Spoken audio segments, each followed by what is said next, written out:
I love Juicy Dreams podcast. Period. Period.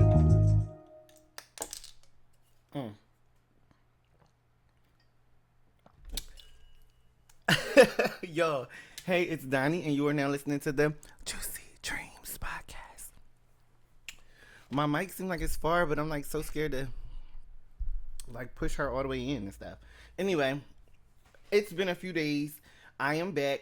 Over the weekend, they was working me real hard. That's just typically how that goes. So it's Monday. I had a lot to talk about. I don't even know if I'm going to get to all of it today because, I'm not used to just recording for hours and hours. But we definitely going to get into a little bit of tea right now. Before I start, you know what I need you to do for me. Of course, like, subscribe, all of that good stuff. And then, of course, like, just let me know how you guys are feeling in the comments about the tea that we about to discuss. You ready? Let's lock in. So, this is unfortunate, but the officers of LAPD knocked on a woman's door. They heard barks. They told her to put her dog away a few times. She told them she couldn't put him away, and then the dog comes out. They proceed to execute her dog by firing 4 times. This is really a tragedy. I mean, I feel like you can kind of understand both sides. The cops are afraid, which is really something that is a human emotion, but I really wish that we had police officers that were less fearful and knew how to handle these intense situations a little bit better sometimes. But I understand the fear of, okay, this is a really big dog and I don't want to get bit. Cool, I get that. And then for the lady, I get the fact that, okay, what are you guys at my house for? If I didn't break the law or anything, I should be able to leave my dog out and talk to you guys from the door. You guys are doing too much. You want me to come out? You're trying to tell me, you want to. They always do this thing where it's like this procedural stripping of your values, your dignity, your morals. You know what I mean? Like, you could have knocked on my door, told me turn that shit down, and kept it pushing. Y'all wanted to interrogate me and make me come out my home and put my dog up or come in. They were just doing too much. So I definitely understand her side as well. Like, come on now. And it was literally over a noise complaint. So now her dog is gone because y'all show up being all aggro about a noise complaint. Like, I think sometimes when we get to talking about police brutality, and this is an animal that they did this to, but when we get to talking about it, it just is like people don't care because they don't feel like it'll ever be them. They don't feel like they'll ever be called on or call on the police one day, and then they just take something from you or hurt you or beat you up. Like, I seen another video of a man, a black man, in the car, and they pulled him over and he's saying, I'm paraplegic, I'm paraplegic. And they literally drag him out the car, beat him, flip him on his chest, they yanking him up, yanking him, and he's handicapped. Like, so I was disgusted to have to speak about this story, but I just thought it was important. And if you guys want to know more about it, just look up LAPD officers shoot dog. That'll come up. But I just feel like it's just very traumatic for people to have to experience this by the same people that's supposed to be protecting and serving. And it'd be little innocent stuff. Like, I think it was the day that the Knicks won. Don't get me lying, but I think it was like a game going on or something at the time, while she was getting a noise complaint. So it was like they were celebrating. It just is weird. It's a lot. And I don't want to drag y'all down with it, but I just wanted to highlight that. Like, this is another thing that our tax dollars go to that I truly don't feel like be serving us not one bit at all. So let me get that out the screen real quick because it's showing a little ad or whatever. But I wanted to show you a little piece of this Jay-Z and Beyonce thing. Hopefully they don't take it out. But if they take it out, evidently they don't want to be talked about anyway. But there's just this whole, what do you call it, controversy around Jay-Z and his hair right now. Whether it was like a wig and yada yada. So Beyonce decides to put out a video on her hair channel. Her hair, she has a hair brand, Cécred. She puts out a video called The Blueprint. If anybody knows the history of Jay-Z, that is the title of one of his albums, but also it had a double meaning, just like the blueprint of, how he got to his hair. So she speaks on a little bit of a biography, and then you see he's here with, I think that's the younger baby. I think that's Rumi. But they show some Blue. They show some this. They show some of his, ancestors, the grandmoms and stuff like that. And it was all just to explain to us why Jay-Z has went this direction with taking his hair out, yada yada. Honestly, I thought it was kind of cute just because I'm such a huge fan of Beyonce, and I like that she's finding ways that she knows will attract attention in order to promote her products. However, Jay-Z seems to be in a line of fire on the internet from like, I don't know, Barb's for sure, but other fan groups as well. Maybe like some of the OVO group, and just a lot of people are not really liking him. So they use this as an opportunity to say, you're falling off, you're not reading the room, you were supposed to, bust your move and not do no explaining. Like, they feel like he's explaining so much because he wants the wig narrative going, and the fake hair, and he doesn't want that narrative on him. So I feel like that's why he's making things like this to kind of show the validity of his journey, his hair journey. You could see them literally combing out the wigs. So it's just like, I think it kind of showed the background, like whether or not you want to accept it or not. Once you've seen this, then you see, okay, they combed the locks out, like it's not a wig.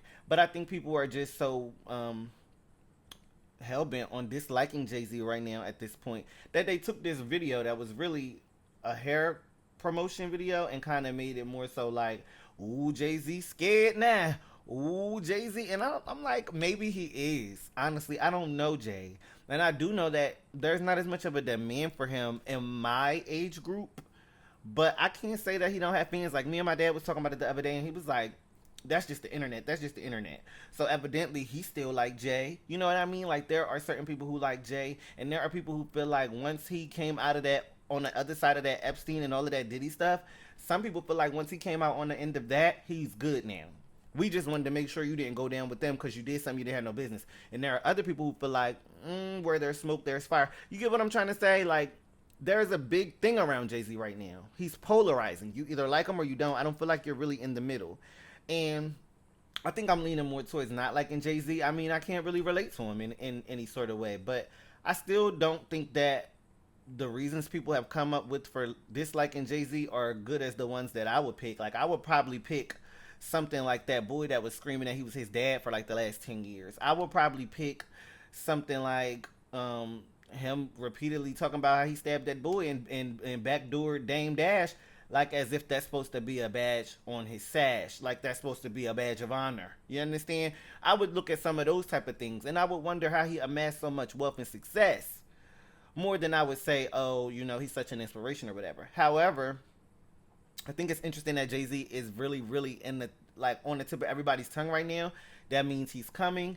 That means that the clout is still there. I wouldn't necessarily say the impact, but the clout is there. And Jay is a name that you're going to talk about. Even this little short 7-minute commercial of him getting his hair combed down and stuff like that has caused for everybody to literally have a rebuttal. And it's like, I mean, it's his scalp at the end of the day. We can all have an opinion, but this whole wig thing is, I don't know. I don't know, y'all. Let it go. Or is it the fact that we're just really waiting on the heat to really cook up in the kitchen and for Jay-Z to really get that battle that he was looking for? Like, if you remember 2 episodes ago, or maybe 3, I played y'all a diss that Oskino did against Jay. But Oskino not big enough to create that wave that I feel like really needs to occur. Like, if a Drake was to respond, are you serious? If a Nicki was to respond right now, what? So I'm saying, like, certain people that he dissed, we're waiting to see. Other people, not so much.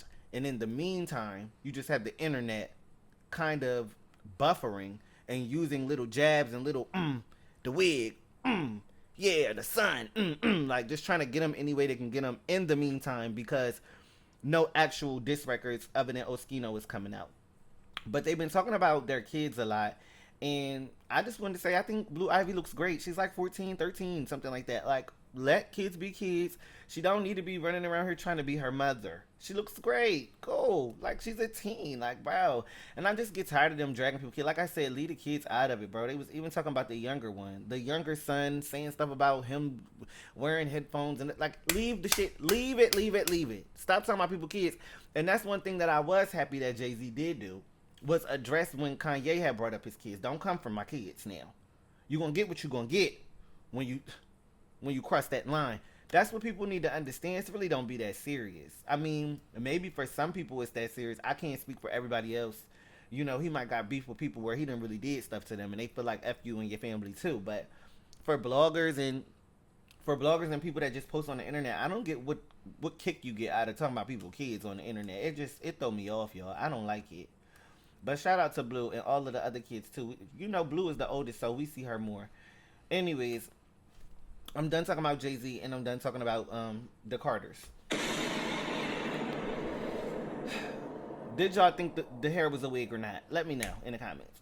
So now I want to talk about Love Island a little bit. I asked y'all if y'all wanted me to talk about it, and y'all did not say yes or no, so I just haven't been talking about it. But I wanted to talk about how there have been now 4 girls in the last 2 seasons to be removed for using derogatory terms and racial slurs.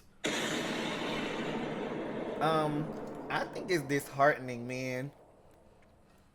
Love Island is a show where you garner a fan base, and these people like you, they support you, they follow you along your journey when you come home. So it's unfortunate to see, like, all of these people going here and had this potential to have a fan base, and the whole time they know that they've said racist things. They know that they've done things that can resurface that wouldn't look good and wouldn't garner any fans. I think they need to stop doing that when they know their past. But in this scenario, it's just more so like they put a girl in, and I feel like they're not doing their research on these people as well, because they put a girl in, and when they dropped the poster of her, they dropped the video of her saying the N-word. They didn't even want that girl to get up in that villa. Once we seen her, they all instantly exposed her. The villa had, I think, 2 days to get her out of there. People was, I don't know what was Gary happened, but I don't think it was about to be cute. They don't like when people get removed and others are not removed as quickly. If you did it and you was removed on the next episode, we want her out of here next episode. They don't like the whole 2, 3, you know what I mean? So a little bit sparked up. I think this season is really, really good, but I will say, I mean, come on now, 2 people being removed for saying racial slurs, that does impact the season. And the reason why is because the one girl was supposed to come in the beginning. She never came at all. She never even made it. She got exposed before she got on the show. Then the second girl, she got exposed, I think, the day of. When they revealed who she was, they revealed the racial stuff. So at these 2 times is the times when you need a group of 6 girls. You need a group of 6 girls. Why we keep losing a girl each time? Came in 5 girls. Casa Amor 5 girls. Because y'all racist. And y'all making Love Island work too hard, man. If you're out here saying stuff you don't have no business, don't apply. These people got a hard enough time making the TV good enough for us to watch it every night. They don't need to be having to weed through people that's already in the house. Like, this is crazy. So I wanted to talk about that a little bit just because I felt like, dang, I have been watching, I have been following along with everything, so I know everything that's going on with this season, but it just feels like what's going on with this repetitive removal of people. Pay attention to these people. And then people keep giving the excuse of, okay, well, it's friends with, Snapchats and old memories that expose them. Fair. That's fair. But if you used to say N-word, if when that Roddy Ricch song came on, you said the whole song and every word, you might not want to go on. You might not want to go on Love Island. You might not. Because you see, your friends got to be real. They got to hold you down. They got to know that you said the N-word a time or two and not share it with the internet. These girls is going on there getting exposed the day of. These people don't want you on the show, long story short. If they're exposing you, the minute you get a little come up, you got to check your circle before you go. Just like it was a girl that went on the show and her best friend was at home telling all her business while she on the show.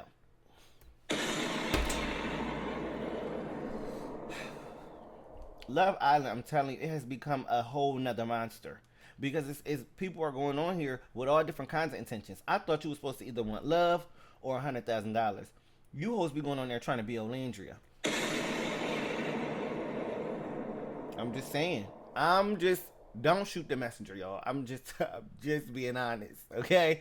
They be going on there with a whole lot more expectations than they was going on there with 2 years ago.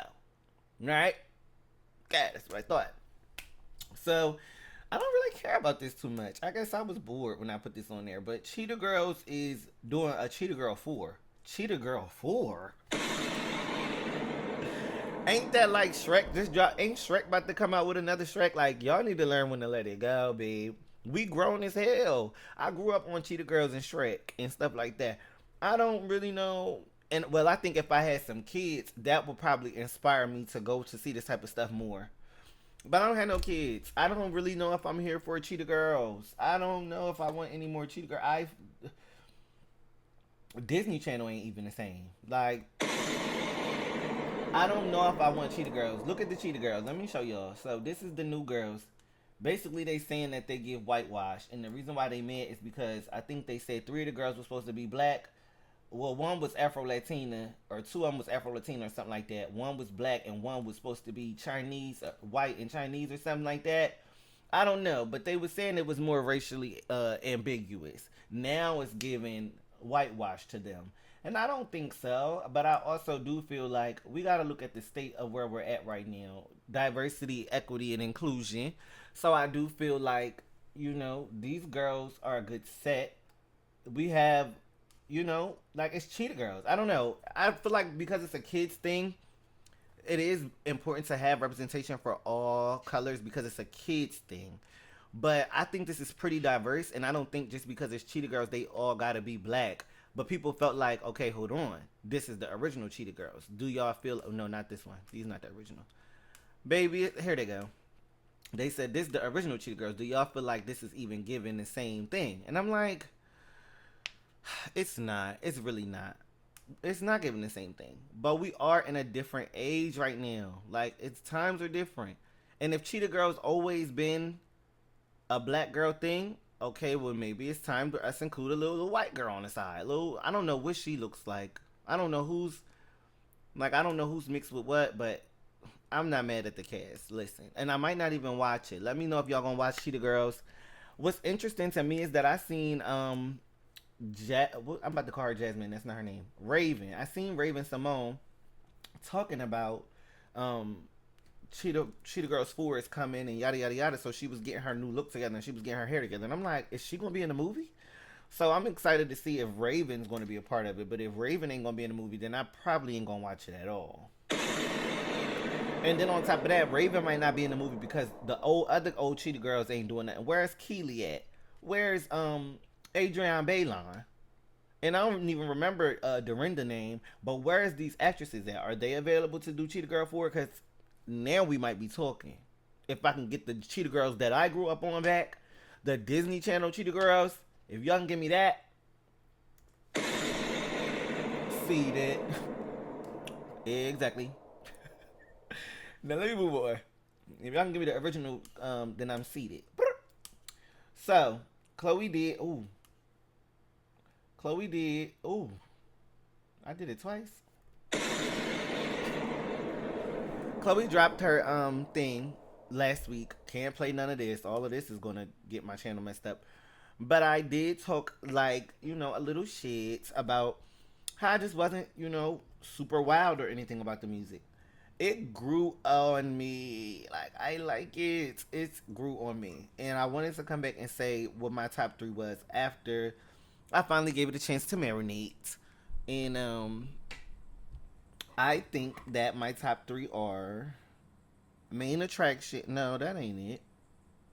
Well, I do like main attraction. I like main attraction, belong to you, and Mama's Boy. But the more and more I listen to it, Um, I like Caught a lot. And then there's another song on there too that I really really like. But for the most part, it's better than I thought it was. I needed to marinate on it a little bit. First listen, it wasn't super impressive. I would only take it up another notch. Like I said, it might be like a 6-7. I would only take it up another notch to say a 7-8. You know what I mean? Or a solid 7. Like I feel like now after listening to it like over and over and picking the songs that I like and enjoying it, in its entirety, I truly do feel like 7. I'm not mad at her. And I'm really happy that we have more Chloe, and she also did a movie. Didn't get a chance to watch it yet, but the movie is exclusively on Peacock. So I'll be getting into that. Let me know how you felt about the music if you listen to it, or the movie if you've seen it. And shout out to Chloe. Well, I guess I'm moving kind of fast, but there was this crazy topic where Oprah did an interview and she talked about Whitney falling off of the stage, and she was like, She wanted it not to come out. She asked people not to put pictures out because it would ruin her career and it would ruin her life. And they didn't put the pictures out. But it perplexes me why she would be telling this story now after Whitney has been gone and after you claim that it would ruin her life. Well, why would you ever tell the story in life or in death? I just don't feel like it was in good taste. But whatever, Oprah. Whatever. We did the whole, hey girl, how you doing, greeting thing. And then I stopped the cameras and I went behind stage and I said, so tell me, what do you want? What do you want to happen here? And I'm going to tell you what I want to happen here. And that was one of the most powerful interviews. And do you all know this is an amazing thing that happened? I had such trust from the Oprah show audience that Whitney did, I think it was her last show with us. And she had gone back on drugs. The first interview I did with her when we'd gone behind stage and I asked her about her intention, she was clean. But the day she came to my show then to perform in front of the audience, she was not. Hold on. And I knew that if that story got out that she'd fallen off of the stage, that she would be destroyed by that. And so even though the audience was there and the audience had cameras, I begged them not to put those pictures out because it would ruin her life, and they did not. And what about... That would not happen today, I can tell you. Yeah. What about... I don't know, y'all. That's some shady business. But what I'm gonna go ahead and do is pull up the article because I wanna know what her family said. Whitney Houston family, they rebuked Oprah Winfrey. They said we rebuke you. Okay? I'm not mad at her family at all. She has been long gone. Like I said, it was very distasteful to even be speaking about her in a negative light, regardless of if you wanted to big yourself up and highlight how you saved her from the scrutiny. Like, I just don't think it was necessary. And if I was Whitney's family, I would be pissed off. Because it's weird. It's weird. So she definitely did say she got back on drugs and just, like she said a lot of messy stuff during that. And I don't think it was necessary. But the estate later issued a formal response, picked up by several media outlets. They said, like many people, she faced personal battles, but it is inaccurate and unfair to attach that struggle to every performance or every chapter of her life. The estate statement read, what the studio audience witnessed on stage was the result of discipline, talent, and commitment, not the assumptions others project. Whitney's humanity included triumphs and struggles, but on that day, she showed up as the professional and gifted artist that she always worked to be. We owe her the dignity of telling the truth, not repeating myths. And that's exactly what we owe Miss Whitney. Are you cool? Is y'all cool? Like, I don't know what's going on, what's on Oprah's biscuit for real, but I just don't think it was appropriate for her to be sitting up there playing on Whitney's memory like that. As if she's not one of our most beloved entertainers of all time, dead or alive. I don't understand why you would go up there and tell that story about her like that and say she was back getting high and all this stuff. Do you want us to drag you? Do you want us to bring up all of the things and allegations against you and Pizza Party and Epstein Island and all of this? Or do you want to be remembered for all of the great things that you've done in Oprah Network and all of that?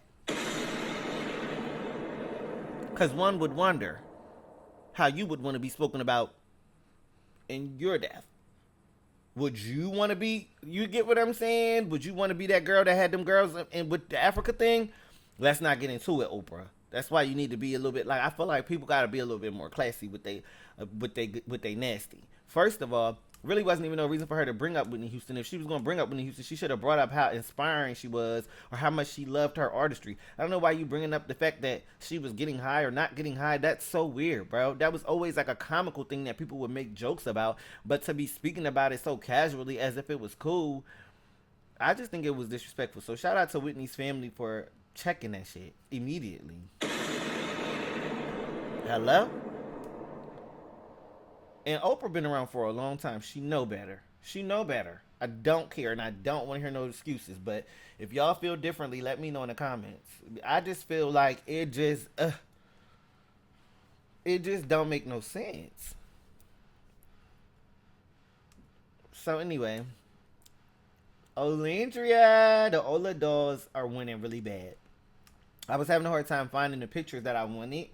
Maybe I should go to Google and try Google, but Olandria was at the Lions Festival in Cannes, and she looked stunning every second. She has this purse that looks like a vase. It like trendsetter much? I don't know. Like she's just so like baddie. So here's another look she served, and I really wish I could find the original picture of the dress. This dress does not look like that on the model.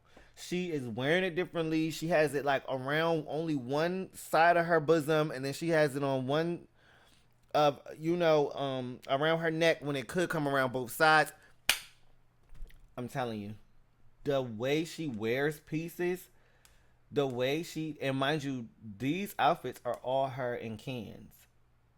She toured through that I want to call it a city. I don't know if it's a country. But she toured through that country. She ran up and through there. She wore this too when she was there. I mean, really. Get into the details on this thing. I mean, she's so inspiring, bro.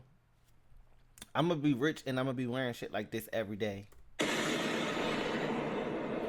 We just on a come up right now. We stand down till we come up. We gonna be wearing designer fashions, Cannes, Puerto Rico, red carpets and all that. I'm not playing.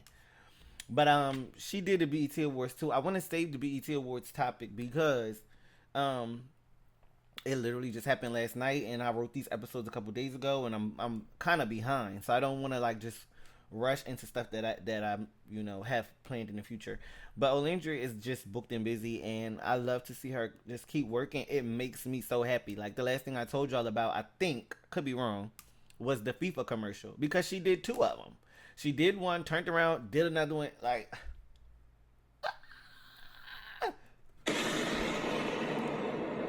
her winning just feels like me winning. Like, I don't know why. I know that sounds weird, but it just feels really, really good every time I open my page to her in another country, another city, at another college campus, talking to kids about taking their education seriously, and or even, high school students. Just her being everything that she is, standing on business, maintaining the brand. I respect her highly, and I love her, period. So let me move on. I do this every episode. So I don't like talking about the kids. So I'm not going to talk about the kids, but I'm going to let you guys watch this video, and I'm pretty sure you'll be able to see why the internet is tearing up Blueface's daughter. The internet is so mad at Blueface's daughter because basically she bad. That's all. And I feel like it do need to be checked, but also she don't need to be on the internet, especially if she behaving this way. But I mean, I really can't blame. She's a child. Like, I would have to blame Blueface and Jaden for not whooping her the way how we got whooped, because we knew. Like, first of all, I knew. It was one time me and my mom was in the car, and I didn't even cuss at her, but I said something like stupid or dummy or something like that. Baby, she yoked me up so good up in that car, and this was when I was a kid, like maybe like 7, 8. You know what I mean? Like young. And I just knew not to play with her like that. Like, even that wasn't even a curse word. It wasn't even like it, and we were going back and forth with each other. But that dummy word and that stupid word, whatever I chose, that wasn't gonna fly. I feel like your parents do have to discipline you. It don't always gotta be whoopings but it has to be some sort of I'm not your friend. You know what I mean? So maybe that's why she act like that. But either way, we wouldn't even have any speculation if she wasn't on these live streams. But part of me feels like they know that she's popular, so they allow her to be on stream when she really probably should not be on any type of stream. But let me play the clip of her smacking her grandmom and getting a whooping, and then we'll move on, because I really don't have too much to say. Like I said, it's really the parents. Can't blame no little girl. Get your ass over here. You don't do that to me. Do you understand me? I don't care. You don't do that to me. So I guess she got a whooping and then she was crying after that. But I mean, look, when you grow up the way how we grew up in the black community, I was born in '98. Like when you grew up like that, I remember I never got whooped with a switch, but I was threatened with one. Like she literally made me go get the switch, and she was braiding it, and she was like, "You need that." So it's like I grew up. We really used to get whoopings. We used to get our ass beat, and my mom punishments was OD superior. Like she didn't used to whoop ass. She used to unplug the TV. She used to have 3 times each. She used to give them 10 sentences each, babe. Yeah, yes. Very much got smarter every time I wanted to be bad, cause I wasn't gonna be able to watch no TV, do this, do that. I had dictionary words. Yes, I would come home to dictionary words. That would be, and I would still have regular school homework, but the dictionary words was my punishment. And she would give me a test. Y'all don't want that. My kids gonna be pissed because I ain't gonna whoop no ass. I'm unplugging everything. Give me the phone. Ain't gonna be nothing in there but a clock and a bookshelf. The same way how I had it, because it worked for me. Every time when I was doing bad, I knew I had to get it back together. I knew I had to bring it on home. Because she wouldn't even let me go outside. Like little shit like that. I'm telling you. It don't matter how you discipline. Well, it do matter. I can't say that. But discipline is important. So, she gonna cry. She gonna stop cussing, I guess. Stop smacking her grandma. I don't know. I don't know. I hope so. So I do want to talk about this Doja Cat topic, y'all. I don't know. Like, I like Doja Cat, but she do a lot of stuff that make me mad. Everybody just keep texting me. They wilding right now. Irritating me. Definitely tried to put my phone on D&D. Messages still coming through. I don't know what to do. Like, at this point. Anyway, so I like Doja Cat, but she do a lot of irritating stuff. So just recently, some of her music got leaked, and I believe, if you ask me, now I don't. All of this is alleged because I really don't know. I can't tell. But I truly do feel like these are real songs from Doja Cat that got leaked, and she's trying to make it seem like it's AI. Um, because she's not taking accountability for the songs that got leaked. She like, oh, that's not me. You can see it at the top. It says all of those songs that are leaking that they're saying are mine are AI. None of it is me. I won't even play any of it for you because I don't want for them to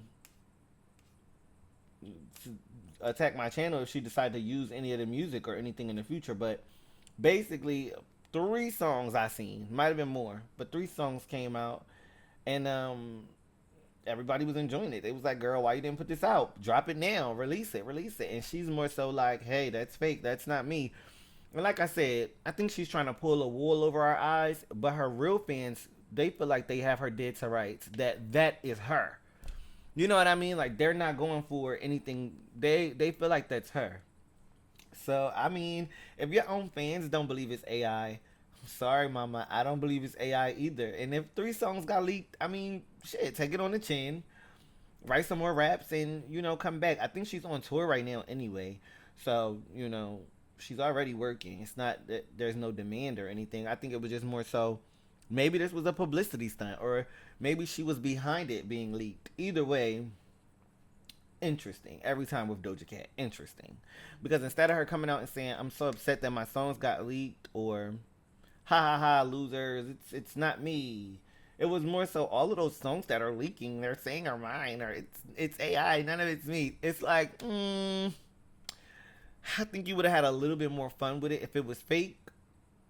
And I think you would have cried a little bit more if you wanted us to, believe that you had been taken advantage of. Like, it kind of gives this, I don't know, kind of gives publicity stunt. Because it's like she don't care. She's saying it's not her. But at the same time, everybody likes the songs that dropped. They want you to put them out. So if it's really you, stop lying and use the... Like, if it's her, she should stop lying so that her fans can enjoy the songs. You know what I mean? I don't know. I'm over it. I think I actually reached the end of this episode because the next episode I wanted to start from Glorilla and all of that other stuff. But you might not know what I'm talking about yet, but we'll get into it. What you think Glorilla did? Did y'all hear that new song? Oh, okay, we got to talk about that. We got to get into the pain about that one. But for now, I'm going to wrap this video up so I could sign, seal, and deliver it. And just make sure that y'all do y'all thing. You know, the likes, the share, subscribe, all of that necessary. But other than that, keep it juicy, and I will see y'all on the next one.